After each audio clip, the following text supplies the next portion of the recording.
(57년생이랍니다) 1993년도에 특별한 이유 없이 불면증이 처음 찾아왔어요. 한동안 고생하다 나은 후에 20년 동안은 잘 살았는데 2012년 밤에 운전 중에 무단횡단하는 사람을 치여서 너무 놀라서, 정말 놀랬겠죠. 잠도 못 자고 가슴 두근거려서 정신과 치료를 몇 개월 받은 후에 치료가 되었습니다. 차에 치인 분은 경상을 입었답니다. 아유, 다행이네요. 그 이후로 1년에서 2년마다 이유 없이 잠이 안 와서 또 정신과를 방문해서 약을 처방을 받고 복용하셨대요. 그런데 잠이 안 오면 동시에 우울증이 심해서 의욕이 없고 살고 싶지 않은 일이 반복되는 고통이 있습니다. 저는 잠이 안 오면 카페인 일체 먹지 않고 낮에 2시간 이상 등산을 하거나 걷거나 하며 햇볕을 꾸준히 쬐고 최근에는 맨발 걷기도 하면서 체력에는 문제가 없습니다. 휴대폰도 멀리하고 격렬한 운동도 하지 않는 등 선생님께서 하지 말라는 것은 아예 하지 않습니다.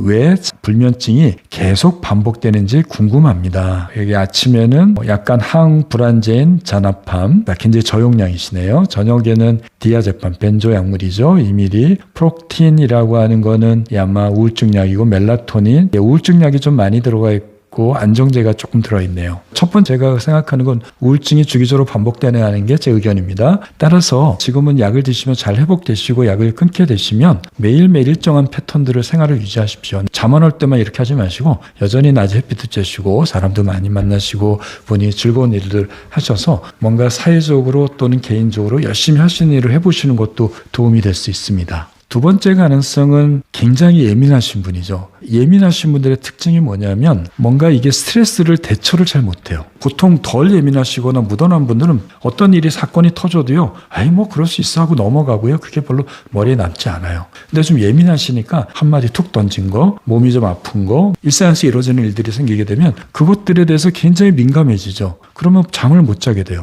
왜냐하면 불안하고 긴장하고 작은 자극에 과민 반응을 하니까 나의 흥분도는 굉장히 높아진 거죠. 그것 때문에 잠을 못 자게 되면 그다음부터는 이제 또 잠을 못 자. 예민하시니까 못 자는 것도 예민해지잖아요. 잠을 못 자는 게 또 불안해서 또 못 자는 일이 반복되는.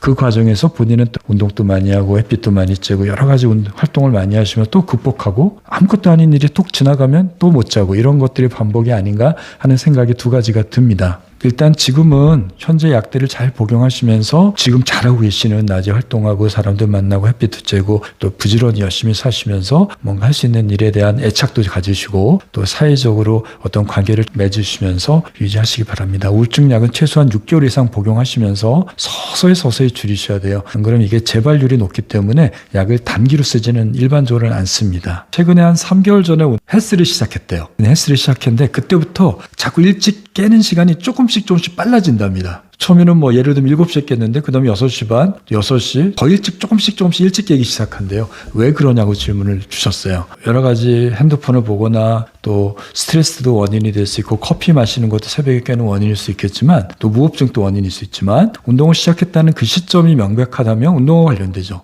운동을 하면 몸의 깊은 곳에 있는 심부 체온이 쭉 올라갑니다. 그러면 체온이 떨어져야지 멜라토닌이 나오는데 체온이 올라가니까 멜라토닌이 안 나옵니다. 두 번째는 몸이 흥분돼 있잖아요. 그러면 우리 몸에 교감신경이 항진돼요. 교감신경은 코티졸이 관여하는데 저녁이 되면 뚝 떨어져야 돼요. 그래서 기운 떴고 나른해져야 되는데 몸에 운동을 하게 되니까 이거를 이겨내기 위해서 우리 몸의 근육에 산소를 더 보내기 위해서 심장이 더 빨리 짜요. 근육은 더 힘을 쓰게 되고 그렇게 되면 몸의 피로도는 높아지겠지만 교감신경이 항진되니 체온 때문에 멜라토닌도 늦게 나오고 교감신경이 항진되니 생체시계가 더 늦게 꺼져요. 피곤하니까 자죠. 이 몸에 흥분된 상태로 자거나 또 멜라토닌이 안 나온 상태로 자게 되면 중간에 깨거나 깊은 잠을 초반에 한 2-3시간을 놓칩니다. 최소한 3시간 전에 끝내시고 2-3시간 전에는 가벼운 스트레칭, 좀 근력 운동 위주로 하시면 됩니다. 땀이 안 날 정도의 근력 운동. 우리 코어 근육이라든지 심부 근육들을 강화시키는 운동들이 있잖아요. 177번에 있는 요가 동작이나 스트레칭으로 근육을 풀어내시면 좋을 것 같습니다.